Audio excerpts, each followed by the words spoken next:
சரி ஓகே, கீழ்கட்டத்தில் அடுத்த கட்டத்தில் இருக்கவங்க கிட்ட தான் நம்ம அப்ரோச் பண்ணணும் சொல்லணும் போது ஒருத்தர் மாற்றி ஒருத்தர் எல்லார் வழியிலையும் சொல்லி பார்த்தாச்சு. எல்லா எனக்கு வந்து இந்த ஆப்ஷனில் போகலை நம்மன்னு கிடையவே கிடையாது. எல்லா ஆப்ஷன்லேயும் நான் சொல்லி பார்த்துட்டேன். இன்ஃபேக்ட் மீட்டிங்கில் கூட நான் வந்து என்னோட வாய்ஸ் கொடுத்துருக்கேன். இது இப்படி கிடையாதே, ஏன் இப்படி சொல்லணும், ஏன் நம்ம திருப்பரங்குன்றம் இஷ்யூக்கு ஏன் நம்ம வாய்ஸ் அவுட் பண்ணக்கூடாது, எல்லாருமே டோட்டலி ஒழிஞ்சுக்கோங்க அப்படிங்கிறது வந்து அது கொடுக்கப்பட்டதா?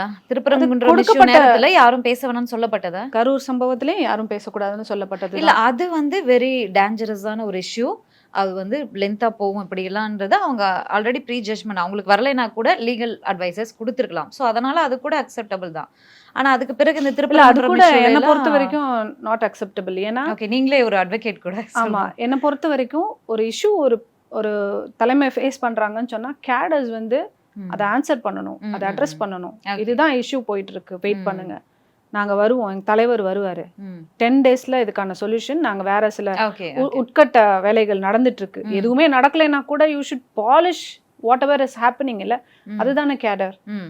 எல்லாரும் ஓடி ஒளிஞ்சுக்கிறது லீடர்ஸும் கிடையாது, கேடர்ஸும் கிடையாது. கரூர் சம்பவத்துக்கு கொடுக்கப்பட்டது, திருப்பரங்குன்றம் இஷ்யூ அப்ப கொடுக்கப்பட்டதா இந்த மாதிரியான அட்வைஸ்? ஒவ்வொரு சம்பவத்துக்கும் கொடுக்கப்படும்.